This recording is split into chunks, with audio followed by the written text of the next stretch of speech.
Supwell app, Supwell app, Supwell app.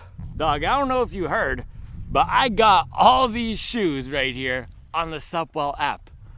Brand new Adidas Boston 13, unreleased. They had a glitch release. Supwell app from my guy Caleb.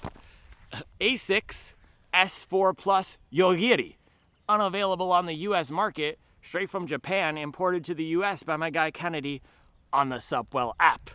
Nike Pegasus Premium, sold out everywhere. Got it from my friend Eric Rios on the Supwell app. So if you're not on the Supwell app and you are interested in running shoes, the culture of running shoes, getting early releases, being part of the best dang hobby jogger community, being part of the best dang shoe sicko community, make sure you're on the Supwell app.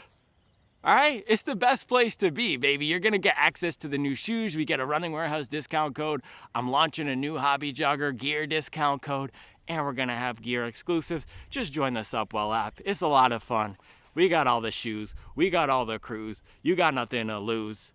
Supwell app.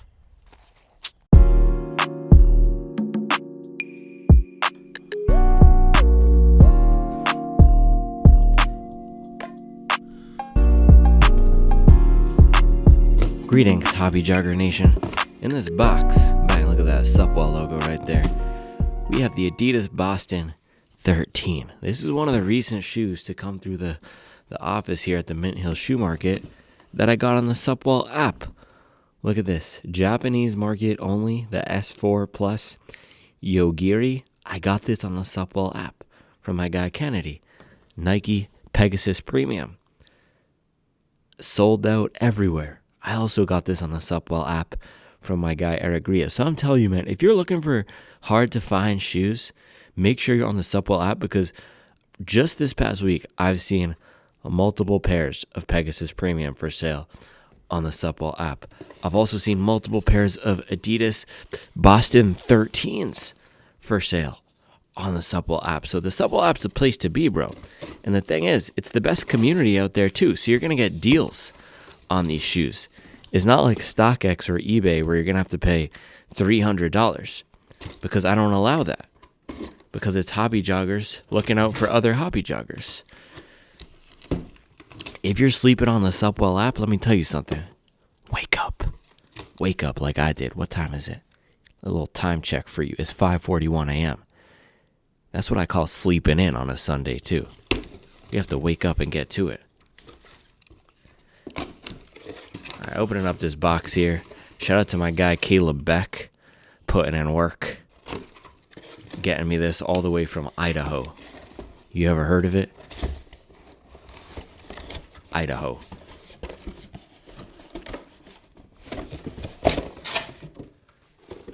All right, here we go. There's a note in here.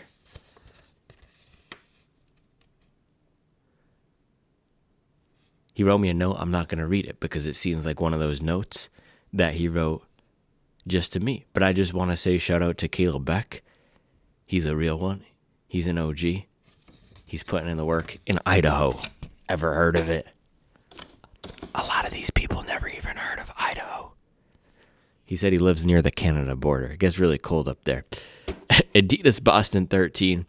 This is the marathon training shoe in the Adidas lineup. They have so many gosh dang shoes, man. I pulled a few of them last night over here that we could compare to the Boston 13. I said the 12 because the Boston 12 was one of my favorite shoes, maybe of all time, potentially, perhaps. Let me grab it. Look at this thing. Boston 12. It's a legend in the game. Dual foam construction, bottom layer of standard training foam, top layer of Light Strike Pro. And this is the goated Light Strike Pro. This is the special Light Strike Pro that works extremely well for bigger runners, for runners who put down more power, for runners who need a more supportive feel underfoot. It doesn't collapse too much. It's not overly soft and squishy. And you can tell the difference because look at this. Well, you can tell the difference multiple ways just by touching it, but it's off-white, R.I.P. Virgil. This new one is more of that Pusha T white. And look at this new Light Strike Pro here. The Hot Mess Light Strike Pro. it's super squishy. So they have the new Light Strike Pro in the Adidas Adios Pro 4 here. But Boston 12, I put 300 miles on this thing. Complete tank. I didn't always love it. First 50 miles were kind of terrible. I kind of hated it for the first 50 miles. And this is what I've been talking about recently. And I know it's ironic, it's rich. It sounds like I'm capping when I say you don't need to find the perfect shoe. Most shoes will work for most people. But I really believe that, man. Sometimes I feel like I'm part of the problem when people say they can't find a shoe that works for them when they're cycling through dozens of pairs. Dude, I used to just get a shoe and use it. I would have a 2, 3, 4 shoe rotation before I started this shoe tube thing. Now, there's nothing wrong with being an enthusiast. I am an enthusiast. But all of that is to say, if you have a shoe that doesn't work for you for 30, 40 miles, a lot of the time you just got to put those miles on it and it will conform to your foot and it'll start working. That was my experience with the Boston 12 here. This is a shoe that required a lot of break-in. This bottom foam is firm. Combined with energy rods, give it a firm feel underfoot. But once the top layer of foam breaks in, it became super bouncy. And this is a shoe that's been slept on over the past year and a half even, just because it came out in 2023. And as you know, if you didn't come out last month, we don't care about you. It's complete trash. Why am I even wasting time talking about the Adios Pro 4? This thing came out in 2024. Get this old trash out of here. This also had a full-length Continental, or front full Continental here. Bit the ground really well and great for wet weather. Also holds up really well. This is 300 miles of use and you can barely tell. This is the most durable marathon training shoe, and I scuffed the back pretty hard. It's barely worn down there, which is just wild. Now, complaints of the shoe, some people said it was choppy from landing on the heel back here. Some people said it was too firm. Some people said it was clunky. Also, the upper was a major complaint. So this thing has I don't even know what kind of material you'd call it. It's almost like a canvas material with no padding, and the top is sharp. It's almost sharp up here. It's a really odd upper. Again, I never had any issues with it. I would just wear a sock that protected my feet. But for some people who are more sensitive, let's just say, to things like that, it did bother them. So upper wasn't great. People also had issues with the laces bothering their feet if they cinched them down too hard. So a shoe that was very polarizing. This is probably the most polarizing shoe until the Super Blast 2 or Super Blast. That is, they're probably tied in terms of people either love it or hate it. I was one of the people who loved it. Now, since this thing came out, Adidas has also released the Evo SL over here. Let me grab that one. Bang. Evo SL, full bed of Light Strike Pro. It's not the super soft stuff. It feels more similar to the Light Strike Pro in the Boston 12, but it does have more of that pure white look to it. So I'm not sure exactly. I'm looking forward to comparing these two in a head-to-head, this versus the Boston 13. This is 100% Light Strike Pro in the midsole. There's no dual foam, and it's non-plated. It also has more of an aggressive rocker to it. That was one of the complaints about the Boston 12. It didn't have the smoothest ride. Different upper. Not my favorite upper, actually. It feels almost cheap to me, but this is the other shoe, the closest shoe in the Adidas lineup. So I'll have to do a head-to-head workout comparison at some point. And then the other shoe that I have been loving, so this replaced the Boston 12 for me in spirit, Mach X2 from Hoka. This became my new favorite marathon training shoe. Super similar construction to the Boston. Same exact midsole in terms of the setup here. So training foam on the bottom for the stability, race foam on the top. Difference is Mach X2 has a plastic plate versus energy rods, and another shoe like the Boston 12 that gave some people trouble in the upper. That wasn't an issue for me, but some people had trouble with it. And I've been running the Cielo X1 2.0. Could we just call that thing the X2? The Cielo V2.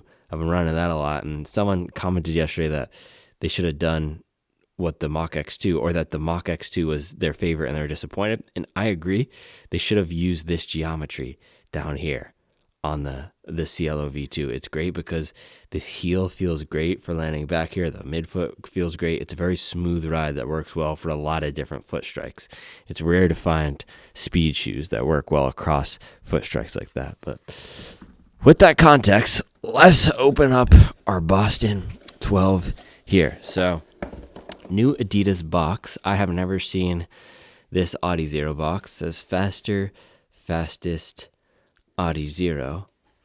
It has, I'm guessing this is a record of some sort, 4:21:25, or an important time that was run by somebody. I don't know who. I'm gonna have to claim ignorance on that. It's this new teal, and look at that, Adi Zero Boston 13. And I already know I've said Boston 12 a few times when referring to the Boston 13. I'm probably going to keep saying it because the Boston 12 was one of those classic shoes for me.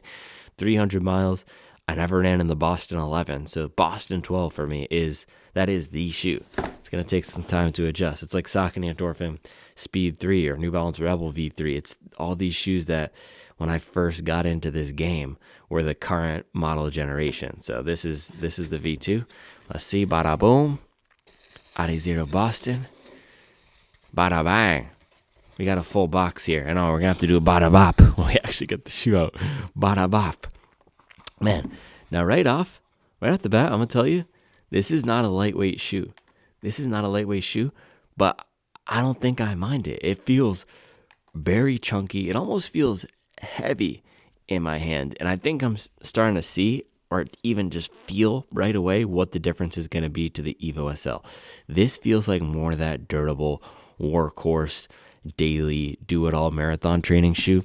My issue with the Evo SL has been, and I've been saying this since the jump, bro, it's not the shoe where I want to get out and put a ton of miles on it. It feels lighter weight. It doesn't have the most support and stability in it. The Boston, dude, this thing feels like a complete tank. So we have that dual foam construction here. Look at that. They stamped right on the heel 36. They stamped 36 millimeters. So they didn't bring this up Supermax stack, which is another puzzling thing. I'm surprised they put this at 36. The Evo SL might even measure in higher. And if they're looking for this to compete with the Mach X2, out of the factory, the Mach X2 is a 44 or a 45. But they've retained that dual foam, so the bottom is going to be that Light Strike 2.0. It does feel a lot softer than the original Light Strike. So this is going to be same foam that was on the carrier of the Adi Zero SL. And then top foam here, SL2. Top foam is the Light Strike Pro. It is looking like we get more of it. So the cool thing here is the forefoot is 100% Light Strike Pro. So look up underneath the forefoot right here. You can see that's where it transitions from some of this training foam on the bottom. Down here, we're getting all of that race foam. And then we still do have the rods. You can see the rods through the middle. And we got some good Continental. I'm not sure actually. I think this is the only Continental right on the toe. And the rest of it is light traction. That's what Adidas did with the Adios Pro 4 as well. They had just a Continental patch, a red patch up here. And the rest of it was what they're calling light traction, which you can see right there. It doesn't really matter. All of the Adidas rubbers are great. You're not going to be slipping and sliding likely. Now, upper does look like a huge change here. Bang. We got padding in the back. We legit have some padding in the back. We make sure we get some light on this thing so you can see. This is now a normal upper with padding. It's going to be better than the Mach X2. It's better than any of those shoes I have back there, especially compared to the Boston 12. Look at this. This is what I'm saying. It's this flimsy, I don't even know what you'd call this material. Flimsy Carhartt canvas. That's not what you want on a running shoe. You can work with it, but this is so much better just to the eyes here. You have more structure. You have more padding. It's almost soft and satiny back here. Bang. And then same thing with the tongue. They didn't go super padded on the tongue, but it's enough. It's a few millimeters. I don't have my calipers here, but it's a few millimeters thick on the tongue. Let's go get the calipers. This is a worthy test. All right, take a look at this. we have a 3 millimeter wide tongue. On the 12, bro, that's 0.67 millimeters. That's paper thin. So we're going up a lot. Let's check the padding on the back. Last one is about 4. The Boston 12, 4 to 5 millimeters padding in the back. The Boston 13, bro, 11 millimeters of padding in the back. And since we have the tool, let's look at how much Light Strike Pro we get on the thickest part up in the forefoot. We're getting 20 to 30 millimeters of Light Strike Pro in the forefoot on that Boston 12. If we compare it to, Boston 13, that's the 30. If we compare it to the 12, 25 millimeters of race foam in the forefoot. So you're getting 3 more millimeters of tongue stack. You're getting dang near 9 to 10 more millimeters of lateral and medial ankle padding. And you're getting 5 more millimeters of forefoot race foam. Who you calling small? Dark.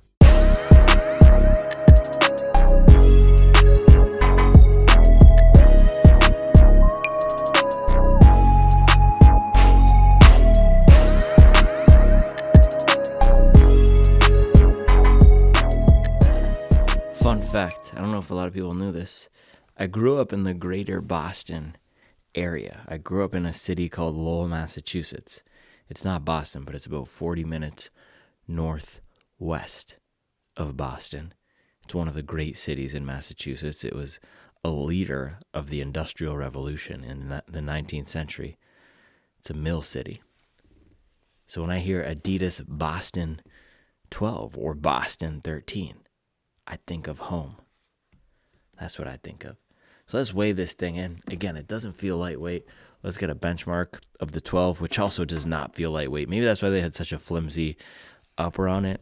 So just about 270 grams here, which is not bad. That's actually not heavy by any means. I think it just feels bottom heavy because this upper is so lightweight and then the bottom is so heavy from the type of foams that they use. And even Light Strike Pro, the race foam in this version, is a much heavier compound than the other competitor foams on the market. It's denser in this version. It's denser. It also is firmer and more supportive. The new version collapses a lot more, but that's the trade-off of weight. The lighter you go, the less supportive you get. So moment of truth here, weighing in the new Boston lucky number 13. 275 grams. Look at that. I told you I'm Javi Jogger Rain Man. I don't even need to weigh it in. I could tell you it was heavy. That's 5 grams heavier than the last version. But guess what? Don't get all up in arms, because if you were one of the people who complained about the tongue stack, by the way, a lot of people talking about run, repeat this, run, repeat that. I never heard run, repeat measuring tongue stack. Maybe they do. I wouldn't know because I don't go on their website. But if you're one of the people who complained about the upper of the Boston 12 being bad, then you can blame yourself. You can blame yourself for the weight increase. Now, I don't really care about a 5 gram weight increase, but that's the type of thing that happens. It's like the Cielo X1. People complained it was too heavy. Well, let's make it lightweight. Let's make it super narrow and make it an entirely different shoe. So that's the same thing that they've done here. People said the upper was bad. All right, we're going to put a bunch of upper padding on here. We're going to beef up the tongue stack, and that's also going to increase the weight.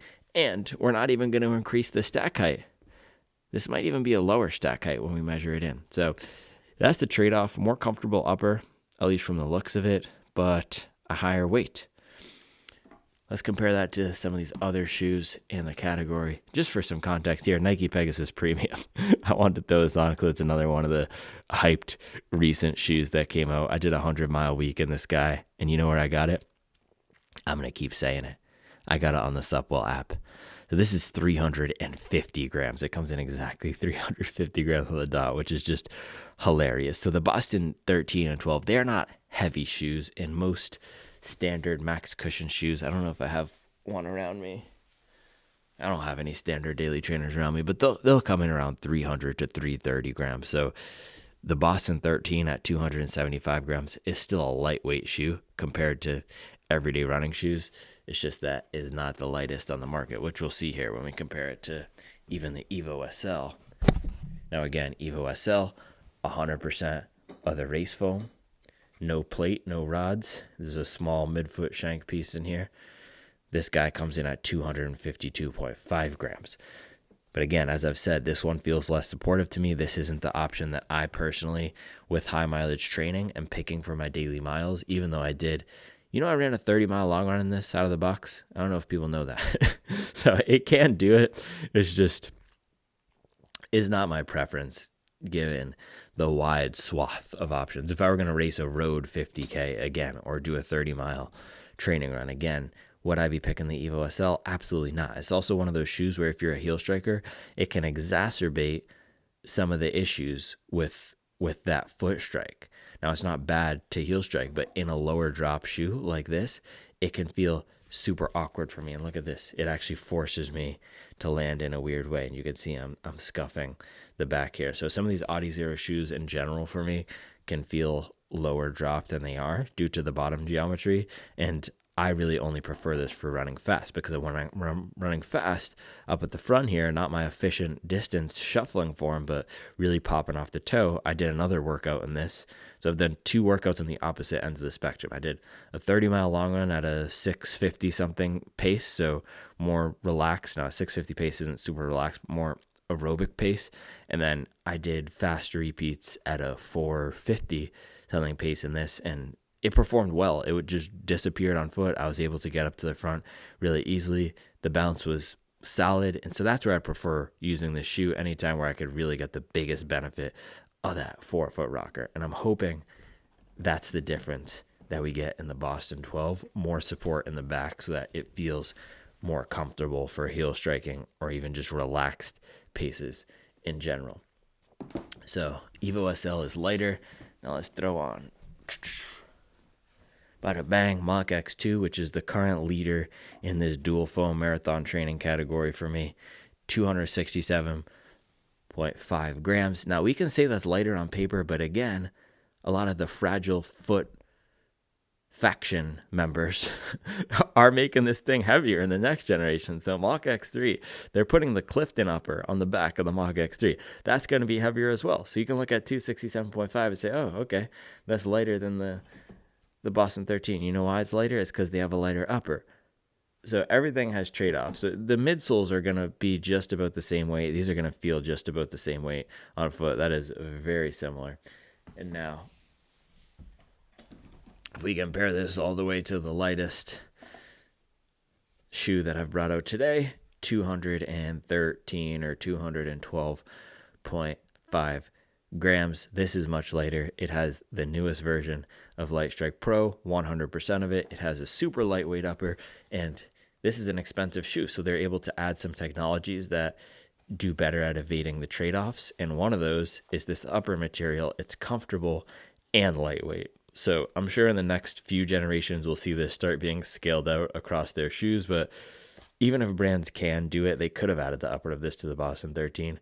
They want to keep some features special. They want to keep them on their halo products and then trickle them down across the lineup if they perform well over the next few generations. So I'm excited to see this light lock get onto some of these other shoes, because it is a great upper. This is probably the best part of the shoe for me, is the upper, and the rocker here is really nice too. I just did not like the landing here in the back and just how soft and squishy this foam is. It's hard to really get this thing going for me, because I just feels like I'm bottoming it out at any pace. But all right, let's see how tall this puppy really is.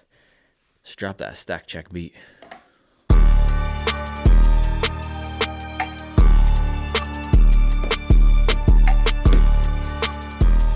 I gotta make sure these people know about the Supwell app, bro. I might start reading off best current deals in the Supwell app, so people can really see. What I'm talking about. All right, let's measure in the stack here. On paper, I think this is around 36, 37. Well, let's see in the lab. Yeah, bang, spot on. 37 millimeters in the back. That is pretty much what I would expect. And we measured in the front to be 30, so it's going to be around a 6 millimeter drop here. Look at that. So that is good. They didn't lie to us. Now the key thing is going to be continuing to measure this as we get more miles on it. But let's compare it to the Evo SL. I'm not even sure if we've ever thrown this guy into our stackerator right here. Very similar. 38 millimeters in the Evo SL. So I'm wondering if these two shoes are actually going to have different uses, or if it's just different strokes for different folks. We'll see. All right, last generation of Boston. Boston 12. Call this guy the Tom Brady. The Boston 12. Yeah. What's up? What's up, dude?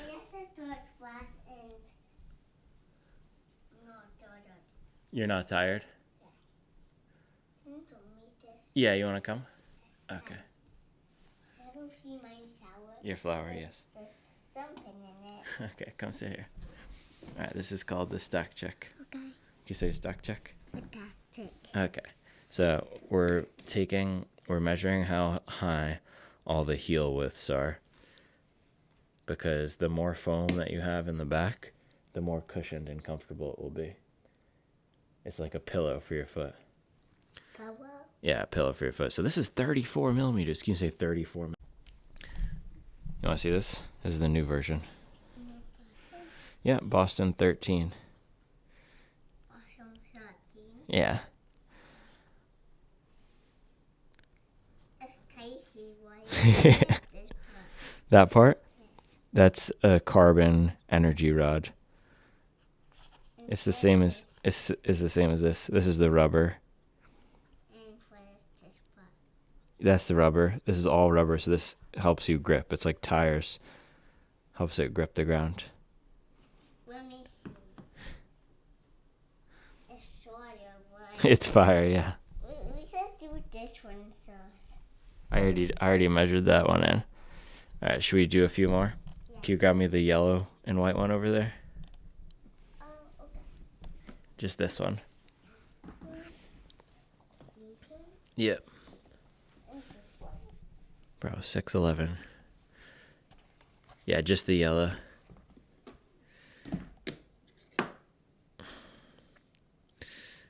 All right, you're gonna have to help me read it out, okay? I don't know. Dang. What to tell you. You don't have to tell me. I'll tell you. You can say 40.8. 40.8.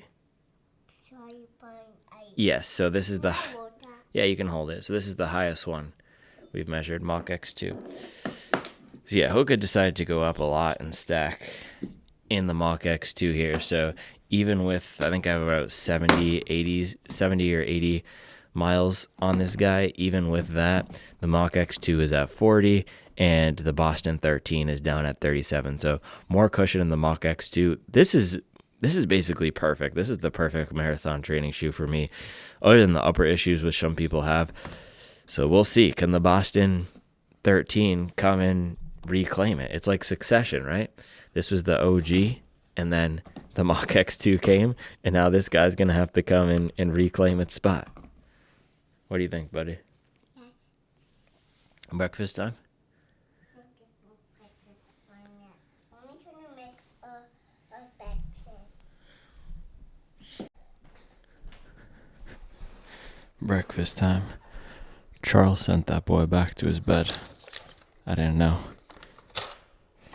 This is what I'm going with this morning. This is my favorite coffee right now, the Thermal Shock Endenton Argot from Black and White Coffee. I broke down my whole coffee by vibes process the other day in my Cielo X1 double day video, so if you're interested in learning more about my coffee philosophy, go check that out. It had the coffee science mafia real mad. They don't want to hear you talk about coffee by vibes. And then breakfast. We went to the farmer's market yesterday and got some bread. Is it hidden?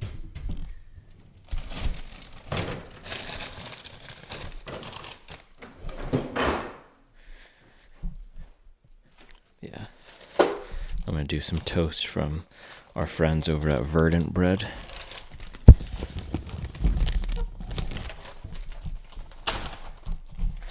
I usually get Team Rose Bread, and they have the vegan donuts, but they were all out. So, some Verdant sourdough. You basically cannot go wrong with sourdough like this from the farmer's market. Well, the only way you could go wrong is by burning it, but my burn rate has been pretty low with this new toaster here. Hopefully I don't speak too soon. And then I'll top that off with some jam from our favorite fruity spread purveyor. Best jam ever. I want to add some of these in the summer drop. Send out some of the best jam ever to everyone. This is the black strawberry one. Okay, he's back. Oh, I'm going to get in trouble. Hey, Mommy wants you to go back to your room, okay? Alright. Soundtrack for this morning. Old school Larry. I done took a lot of L's, I done lost a few, but I always been never been a... I'm not going to say it. It's not appropriate. That's a banger right here. This is the raspberry, blackberry, strawberry jam of music. Here's the thing, bro. If I don't change the diaper, it's you let him walk around with a full diaper, but then I do, and it's what, you got him fully dressed at 6 a.m. It's hard out here for a dad, man. You gotta move carefully. You gotta move carefully in these suburban, domestic streets. You never know what's gonna get you in trouble. I'm whispering. I'm sneaking around.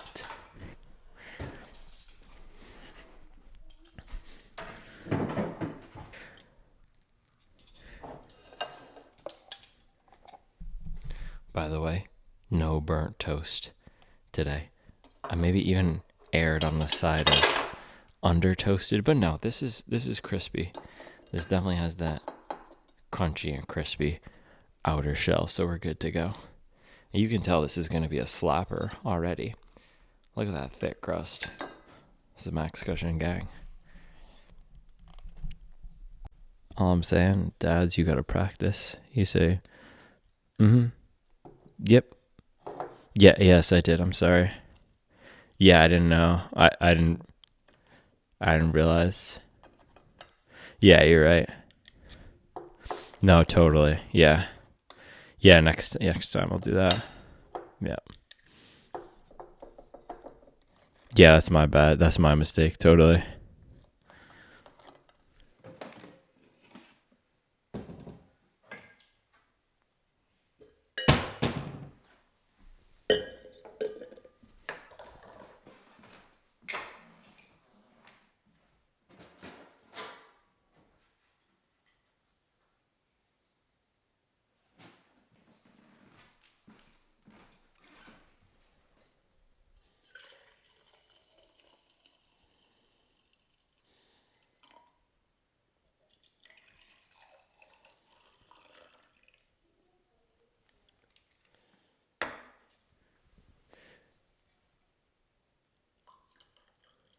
Better believe I'm taking my fair share today. Alright, fit check for today. It is cold. I was out there getting some shoe shots for IG. Go follow the Sup While Running Instagram, by the way. So I'm going Hobby Jogger Champion Quarter Zip. This Hobby Jogger collection is going away soon. So if you want any of these things, it's the last chance. It's last. People think I'm lying when I say that. I'm not. It's never coming back. This is last chance if you want the OG Hobby Jogger stuff. HobbyJogger.com. New piece that I'm testing. I've been loving this running shirt. This is part of the spring drop, these running shirts. I actually haven't run it yet, but Barrett, our designer, has, and he loves it. And this material is super nice. This is the Slug Life shirt. This is strictly for my slugs. A little preview. This might be the app exclusive. We got the DQ Didn't Quit. This is fire. And we are going to Carbon County. Are we going to Carbon County? I don't know if the Boston 12 says Carbon County. Going crispy white, or white as they say, Hobby Jogger hat. You thought I was going to say features for the socks. Nah, bro, we're going OS first. Padded, extra comfy and cozy OS first socks. And then John G joggers. These are my favorite joggers for the winter time. And then gels, I'm going to pull them more in, fill up my bottle per usual. All right, I'm going to change, and we can get out there and do it. Looks like it's about to be a beautiful morning.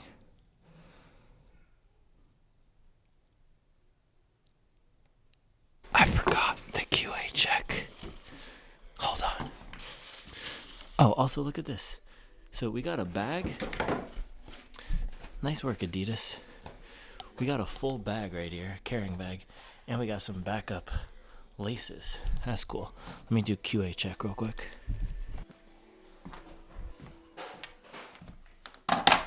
All right, was 275. Left 274.5. Look at that. That's beautiful QA.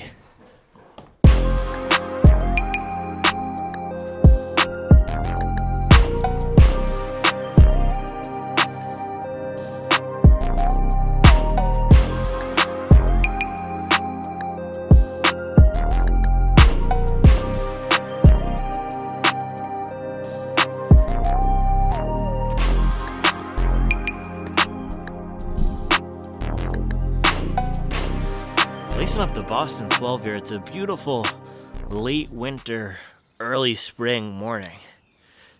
And this is a great colorway. I love this colorway. It is classic. Black, white, and gray with this nice greenish teal color. It's perfect. Yeah, lacing it up here. It still feels like an Adidas, the fit and feel of it. Something about the toe box in a lot of Adidas shoes is just weird, but fits me true to size here in 10.5. Adidas is also all over the place with their sizing recently. I had someone on the Supwell app yesterday. It was Ben London. He posted because he's had 3 different pairs of Evo SL. He's that kind of a sicko. He actually got 2 in the Lucid Lemon colorway, and I forget if it was the Lucid Lemon or the white, but in some of the pairs, the 11 weighed less than the 10.5.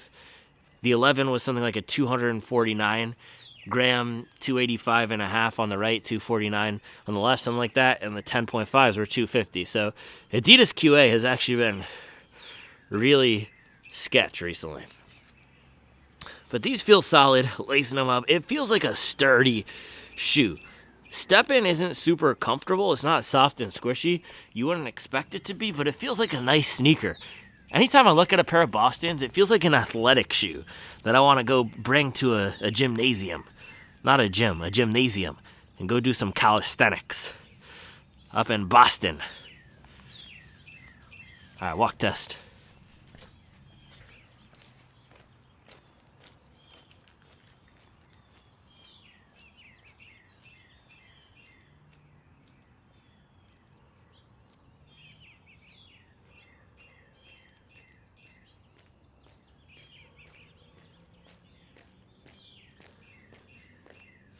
This just feels like a really solid sneaker, man. Like I was saying, it feels like the most beefed up version of what an everyday shoe should be. And now that they have the Evo SL, it's almost like they're leaning into that even more, making this that high performing daily trainer in a way that the Evo SL is not. That is just not a daily trainer. That's a speed shoe. Aggressive rocker, 100% race foam. This has more of that everyday training foam, more designed for durability. Yes, you have the rods in there, but this feels like all the elements on the walk test. It feels like all the elements I loved about the Evo SL. Sorry, not the Evo SL, the SL2, which I actually didn't even bring out or mention yet today. That has the dual foam, Light Strike Pro in the middle, the firmer casing of Light Strike on the outside. I did mention it when I was talking about the dual foam. But that was one of my favorite daily trainers of the year last year, especially in the summer before I was going super max stack all the time. That's a nice switch up for some lighter, leaner, more streamlined feel. This has a lot of those same elements, but beefier, more robust, more substantial. So I have a feeling this is going to be a good one today. Plan for the run. We got our 20 miler on the schedule. And I want to do some repeats in there, some 2-mile repeats down at marathon pace. So that's the plan. Warm up for about 3-4 miles and then start clipping off some 2-mile repeats. Let's do this thing.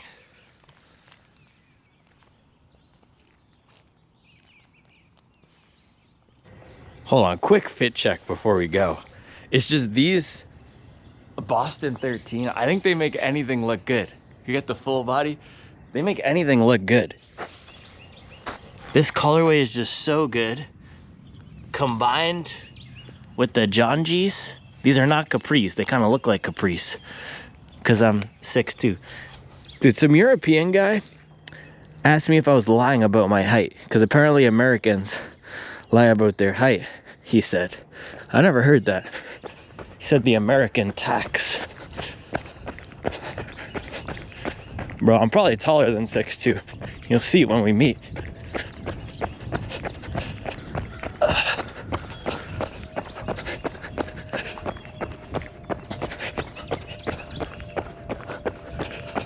Out of the gates here, Boston 13.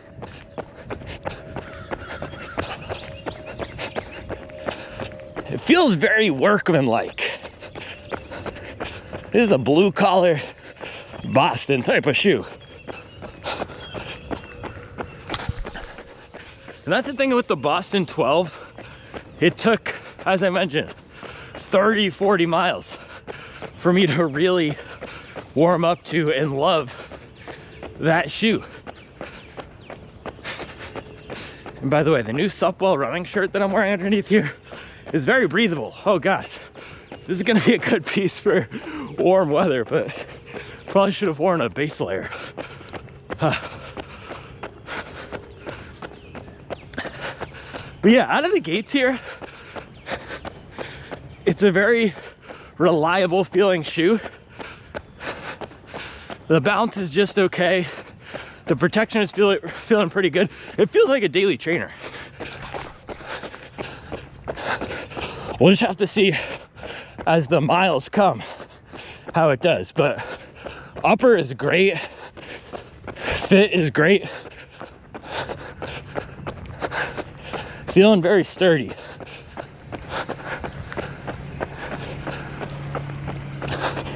It's not too soft. That was a worry I had.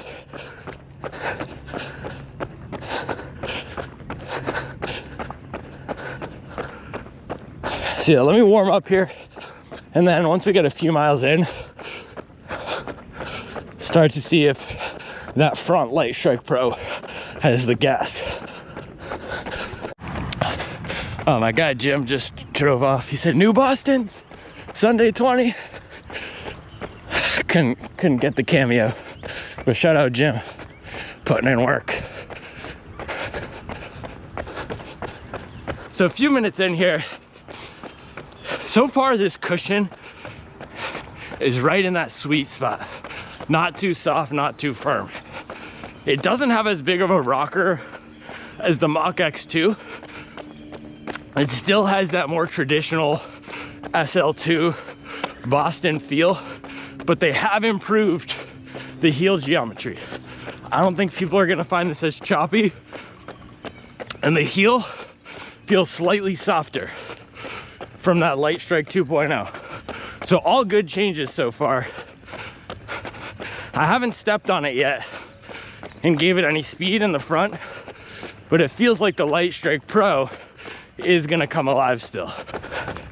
So far, very promising. Mile 1, 7:39. Now the other thing with this shoe is definitely not as cushioned as other specific marathon training shoes like the Mach X2.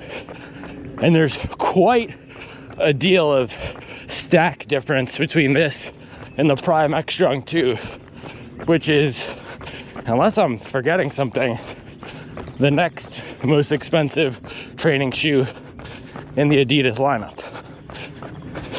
I think it goes this, Adios Pro 4 and Prime X. Feels like they should have a $220 shoe, right? And with the Evo SL coming out, That was one of the things they could have done with the Boston. But this still feels decently low to the ground. It's not super max stack.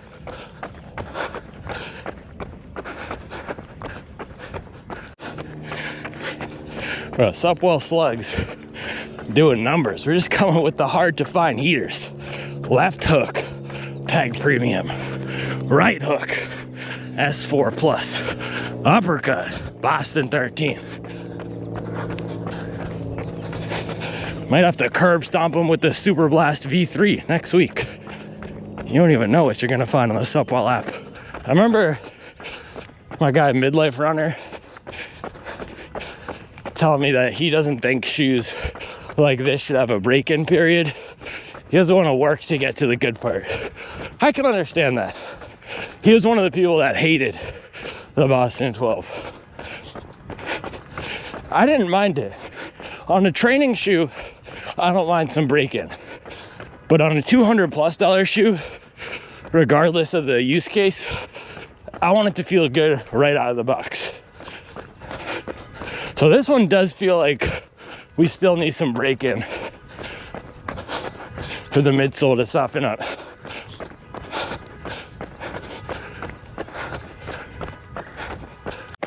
Mile 2, 7:17.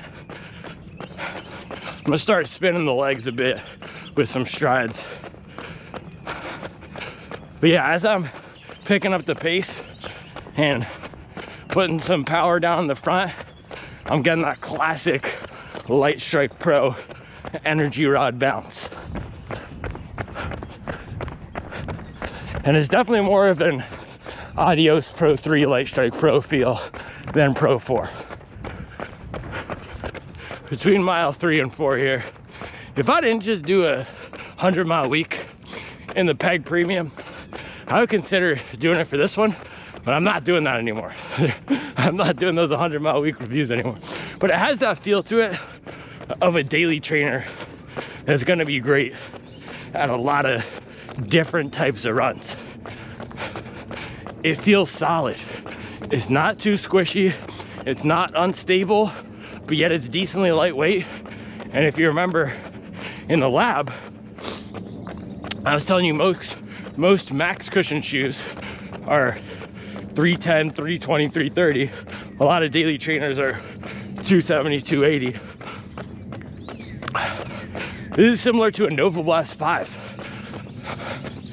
but you get the real race foam and the rods. So I'll start spin the legs at mile 4. This is gonna be a good test. Some early insights. Of course, it's not fully broken in, but how's this gonna be for workouts? Peekaboo.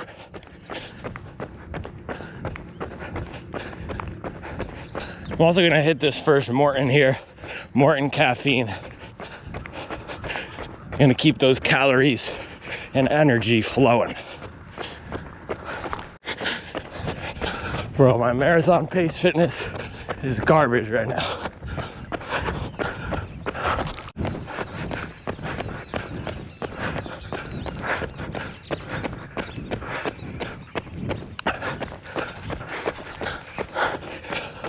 Whew. First set down, hit 6:17, 5:45. So average, just around 6 flat, 6:01, 6:02.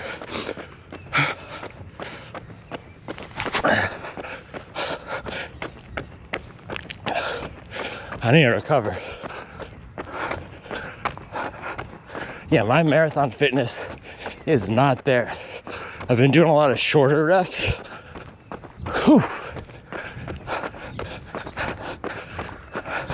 30 seconds to 2 minutes.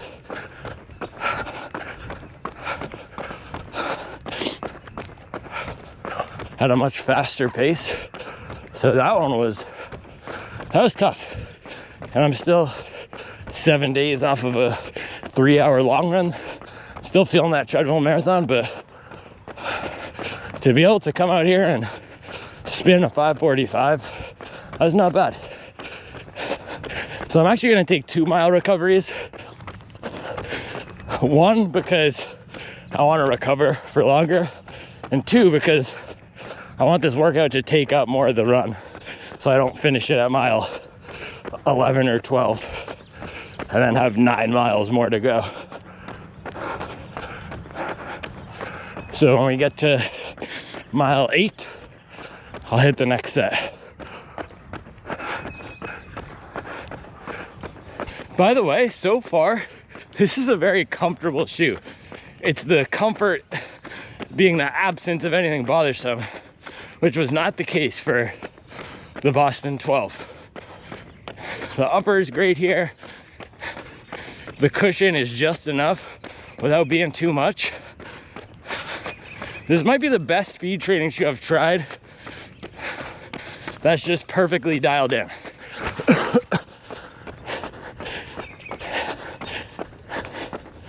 Average in a good way. Average weight, average stack, average softness.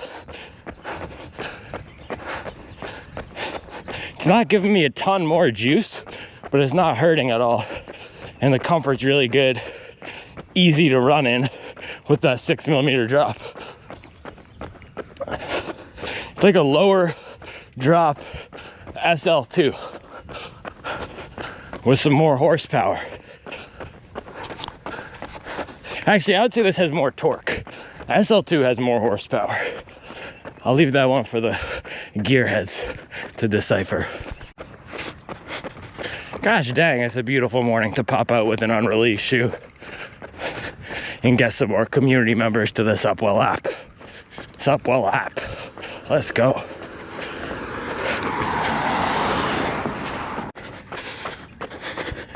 Mile 7, recovery mile up the hill, 8:13 pace, still comfy.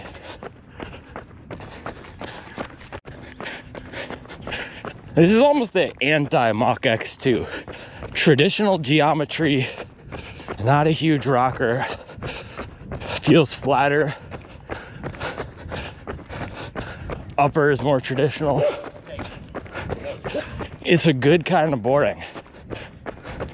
I like shoes that work well, and this just works well without screaming in my face about how cool it is. It's not a cool, trendy shoe. It's a job doer. And sometimes I love these job doers. Yeah, I'm really enjoying this so far for its no weirdness comfort. I'm surprised at how comfortable this is out of the box. That's not something anybody would have said about the Boston 12, that it was a comfortable shoe out of the box. But I'm sure there's one person, and they'll let us know. They'll definitely let me know. The Boston 12 was the most comfortable shoe I've ever tried. Oh my gosh. Second rep, I'm running straight into the wind right now. Boy's talking to me about strength training. Stop it.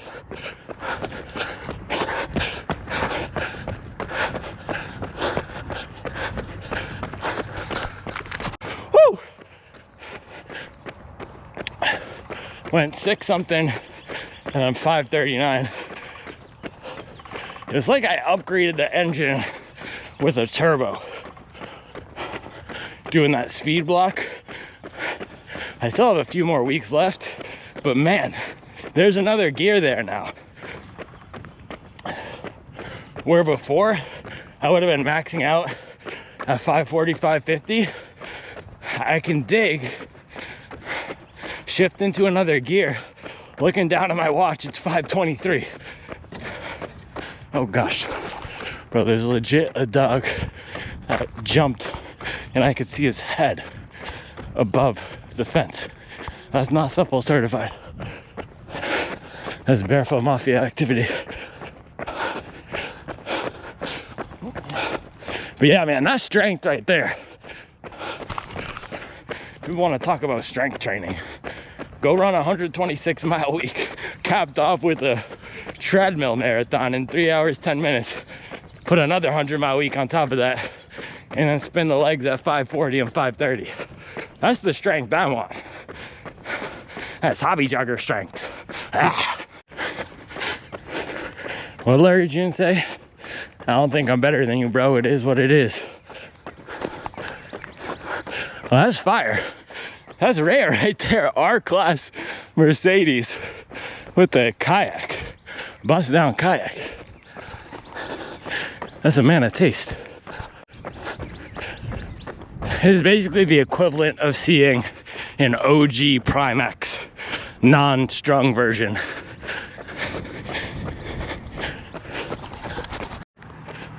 He's jumping all the way. What the heck?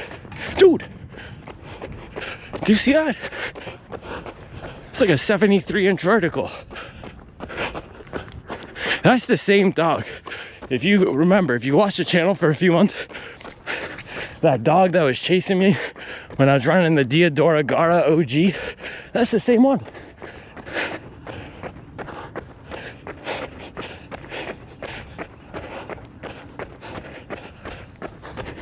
That's what you call an irresponsible owner. I'm gonna have my second gel here, almost at mile 11. Mile 11, I can already feel the heel on this thing softening up even more.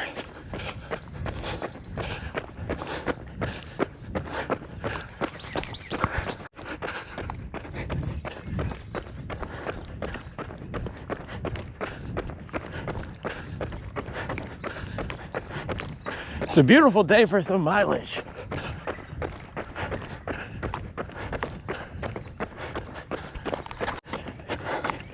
All right, about to hit rep 3 here.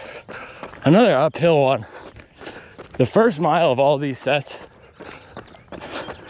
has been either uphill or in the wind.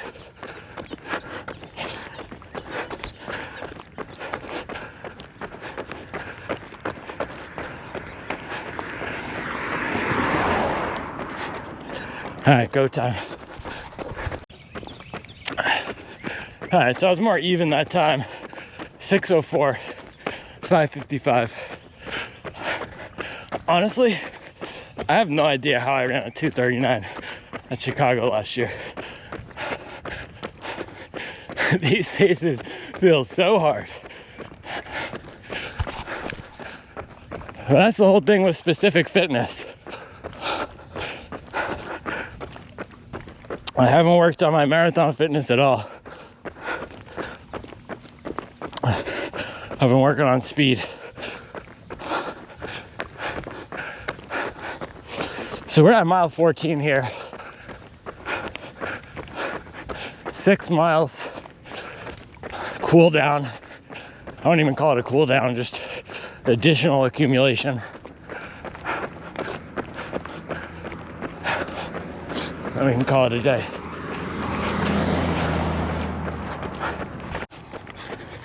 The money flowing out, but the carbon coming in. Thought it was a drought, run it up again. Boys seeking clout, I'm just seeking wins. Know what I'm about, standing on 10. Gotta feed the slugs, baby. Strictly for my slugs, dropping July 7th, 2025. Executive produced by me, curated by me. We're gonna have West Side Gun feature Larry June, DJ Drama. Gonna have the Gangsta Grills intro. I might bring Lex Luger out of retirement. It's about to be a banger. July 7th, 2025. On the internet, they're tough, but in real life, they're smiley. I just ran it up. Might change my name to Miley. Throw the rear view mirror in the trash, because I don't look behind me. All the real slugs getting dirty, so the flow grimy.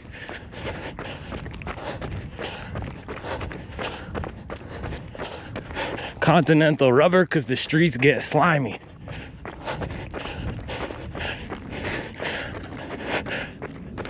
Launch Subwell blokes, fly to London, say blimey.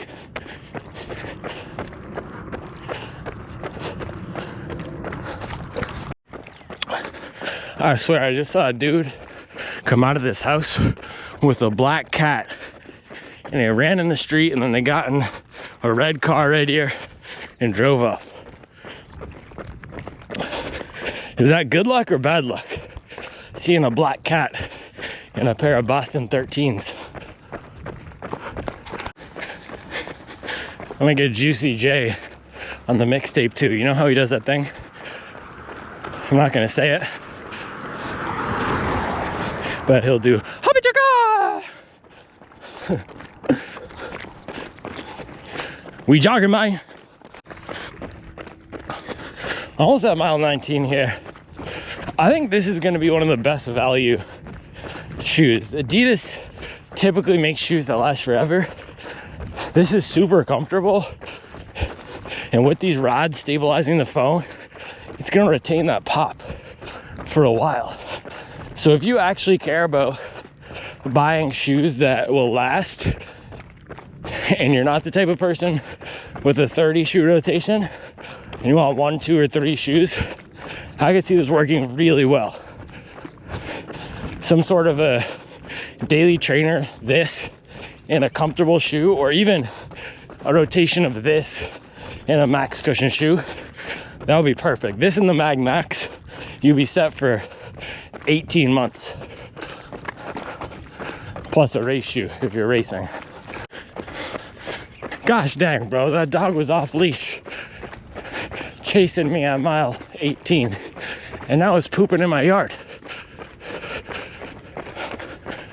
You see those people up there? What the heck?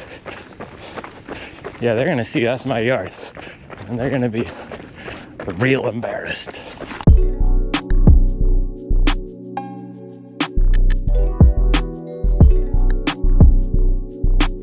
And overall, I am so impressed at the comfort here. It's like they took the Evo SL or Audi Zero SL2 upper and just popped it right on this. I loved that upper.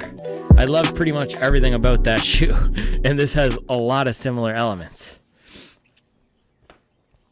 Oh yeah, quick review though, right here, of the Supwell running shirt. I'm gonna take it off. It was great. Chafe free, no chafing. And look at this, white tee. This is the 20-mile test. No blood. That means there is no chafing on the nips. That's Supwell certified right there. The white tee does not lie after the 20-mile run. And the moisture wicking quality is pretty good too. It was right up against my skin underneath the Hobby Jugger quarter zip, but this was fire. Supwell certified. Where's the Supwell certified? Bang!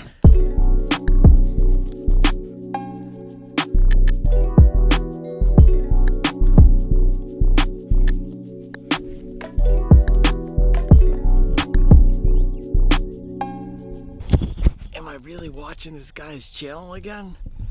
Oh gosh. I know some people are just kicking themselves. I vowed I would never watch his channel again. Those long videos. Guess what? They're back. They're back because we're the only ones with the 13s.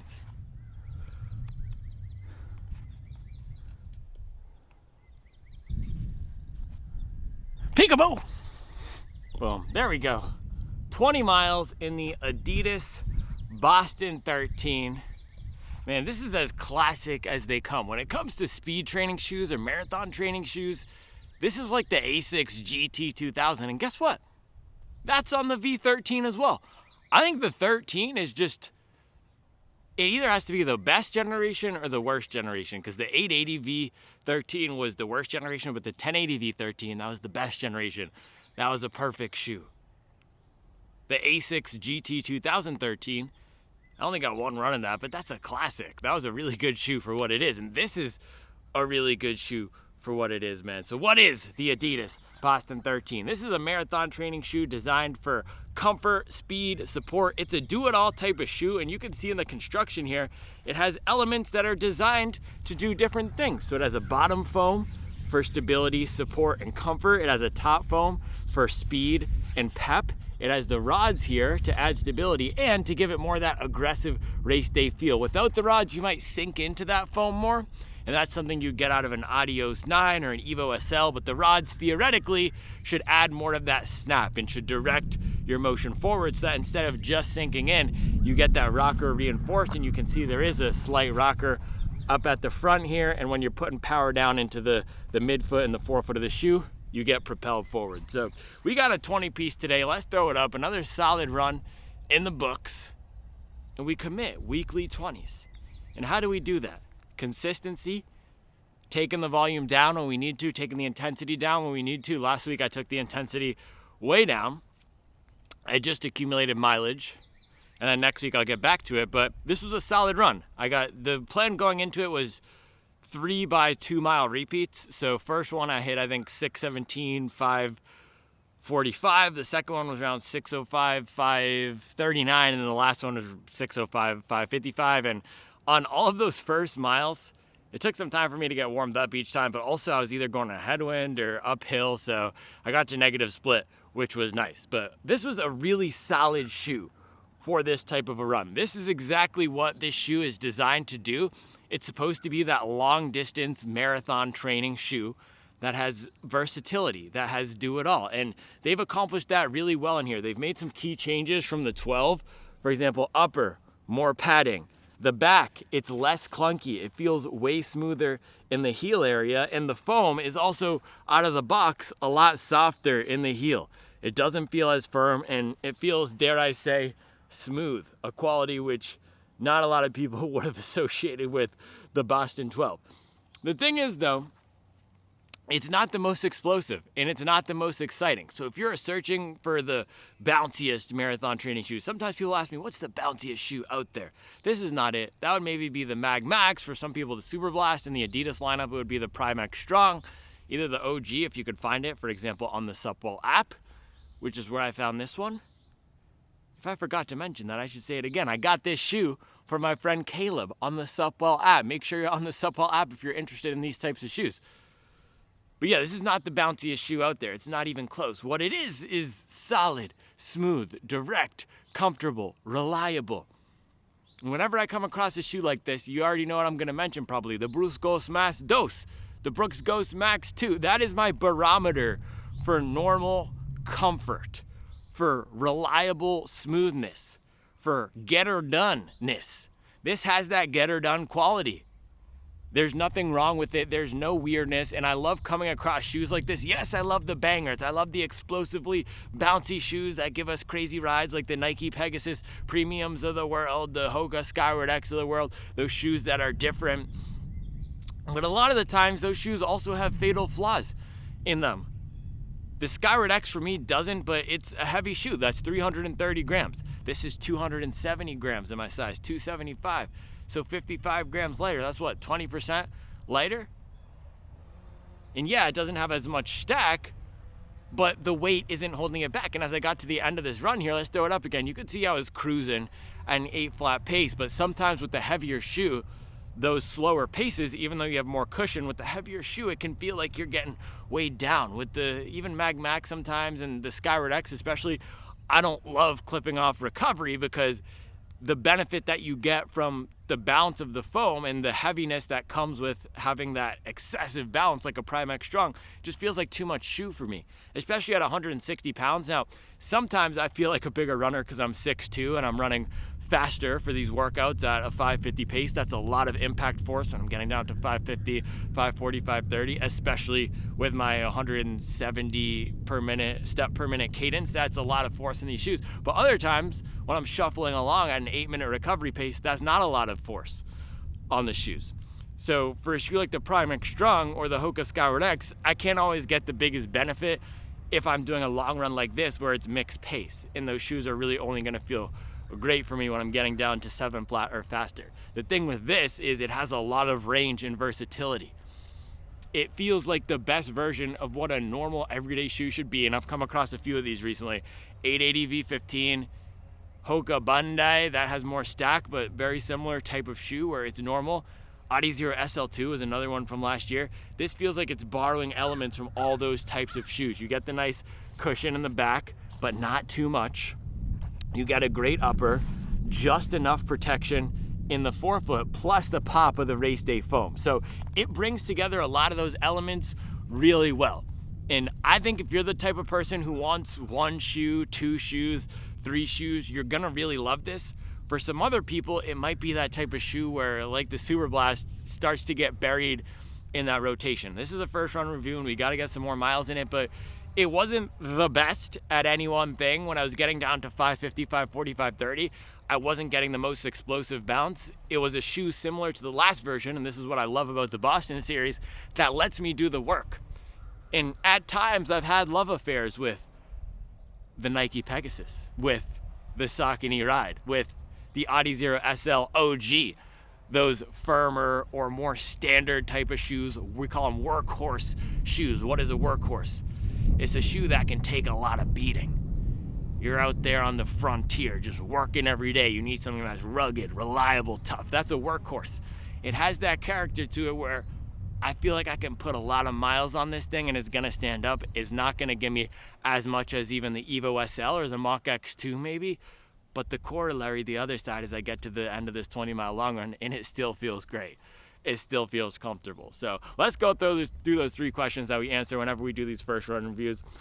First, how does this stack up to its intended purpose? Now, this is designed to be that marathon training shoe, that do-it-all shoe, and with that comes a requirement to go the distance. That's why I like out of the box here with any of these types of shoes doing a long run, or if not, doing a double day. So with the Zoom Fly, I went 20 out of the box. With the Mach X2, I think I was able to do a double out of the box. With the Evo SL, I did a 30-mile long run out of the box. So with this one, we went 20 out of the box and very comfortable for that 20, and it handled my marathon pace well.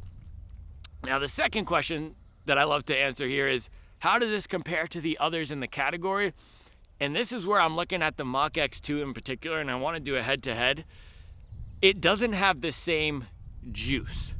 It does not have the same bounce, and this is something that I was thinking about a lot. It feels more traditional. Even if you just look at it, it has a slight forefoot rocker here, but it's not as much. It's not as much as the Evo. It's not as much as the Mach X2. It's not as much as even some other off-brand shoes. Call them off-brand, but Hyperion Max 2, Wave Rebellion, Flash 2, Neo Vista. It's not a modern feeling shoe with the geometry. Yes, it has the race foam. Yes, it has the rods. That's the modern elements, but it feels very traditional in terms of the upper construction, the geometry, the stack height. So it does have a more traditional old school feel, and I think a lot of people are gonna like that. If you're finding the marathon training shoes on the market to be too high stacked, too squishy, too mushy, you don't like super aggressive rockers, you wanna feel more connected to the ground. Some people think max cushion is a trend. Max cushion is not a trend. You want me to tell you why? Because max cushion is allowing more runners like me. I was 185, 190 pounds when I started. I never run over, I think I ran 7 miles once, but I never run 2 hours before the year 2020. I didn't run a sub 5-minute mile until last year. I didn't run a sub 6-minute mile until a few years into it. I was never a big runner. Max cushion, and my first few shoes were higher cushion, Ultra Boost, on Cloud Monster, on Cloud Stratus. It allows different runners to feel comfortable and supported. And guess what? Comfort is not a trend. And having your knees blown out is not the goal. A lot of people associate running with busted knees because the footwear that people were using a long time ago wasn't that comfortable, and you can't tell the difference. So comfort is not a trend. Max cushion is not a trend. Get that line of thinking out of here. All right, max cushion gang, don't disrespect it. Yes, it is good to run in different types of shoes. Point being, if you find a lot of the marathon training shoes on the market, like that Mach X2, which we measured in to have 40 millimeters, we can round up to 41 because it was 40.8 millimeters. My young assistant up there, Reevesy, helped me. In the heel versus this came in at 36, 37. It's lower to the ground. It's more streamlined. And it does feel 6 millimeter drop. So it's not too bulky and too chunky in the heel. That's the other problem with a lot of these more traditional feeling shoes like the Pegasus, even the Pegasus Plus. They go up in the heel to have that 10 millimeter feel, and it's just way too much. This doesn't have it. That's another one is the Puma Deviate Nitro 3. That has 10 millimeters in the heel. So that's a very similar shoe to this. This might even feel softer and smoother and more comfort oriented than the Deviate Nitro 3, but I would use those as very similar use case types of shoes for everyday miles. I'm not sure if this is going to be the best for any faster workouts where I'm really getting down to 5:10 pace, 4:50 pace. The Evo SL is likely still going to be the best one for that. I'm going to do a head-to-head, but that's where this shines versus the category, versus other plated training shoes or marathon training shoes, more traditional, and now it's more comfortable. This might be the most comfortable marathon training shoe, which is just crazy because the 12 was probably the least comfortable. That felt horrible out of the box. That felt heavy and stiff, and it needed 40, 50 miles to break in. But these small changes can make a big difference. They changed the upper fit, they added padding on the tongue, they added padding on the back, they addressed a lot of those issues that people had with it. Yes, it increased the weight slightly, but a lot of people who complained about the Lash version will be happy. Now, third question here, how does this compare to everything else on the market? So when it comes to value, I think this is $160 or $170. I'll try to dig and find the price. Last version was $160, so it's gonna be around that. That's a really good value. The other shoe that's at this price point is the Puma Deviate Nitro 3. Nike Zoom Fly 6 is at this price point at $170. Saucony Endorphin Speed 3. Hoka Mach X goes up to $190. But of all those shoes, just looking at the materials here, this is likely going to have one of the better lifespans. This is going to be one of the more durable ones. That Boston 12, I got that up to 300 miles. I wear pretty hard on my shoes, and you saw back in there, that had no wear on the heel rubber, which was crazy. And I ran in that, compared it to the SL2 when it came out, and it didn't have the same pop, but it still felt smooth and it still felt cushion, and it's one of those shoes that got better with time. So this is going to last a long time. The Puma Deviate Nitro 3, that's another one that's going to last a while, but I have to say, this versus the Deviate Nitro 3, this is probably going to fit people's foot better. The Deviate Nitro 3 has that super narrow toe box. This does not, and this fit me really nicely in true to size. So versus other shoes on the market, man, if you're looking for that first marathon shoe or first marathon training shoe, this is going to be a great value at $160. This now might be the best entry level or just do it all marathon training shoe. If you want a 2-shoe marathon rotation, Nova Blast in this, or something like the Nimbus 26 in this. So I'm really pleased. 20-mile first run in the books. Adidas Boston 13 doing numbers. We're gonna put a lot more miles on this thing. I love the 12, and I think I'm gonna start loving this even more. So first run is a big thumbs up. Thank you for watching. I'll be back tomorrow with another video.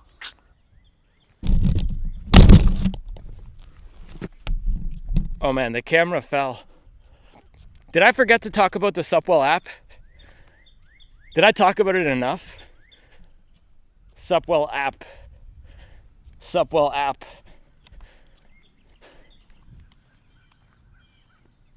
I just want it to be documented. If I'm sick this week, this is why. Don't put that in your mouth.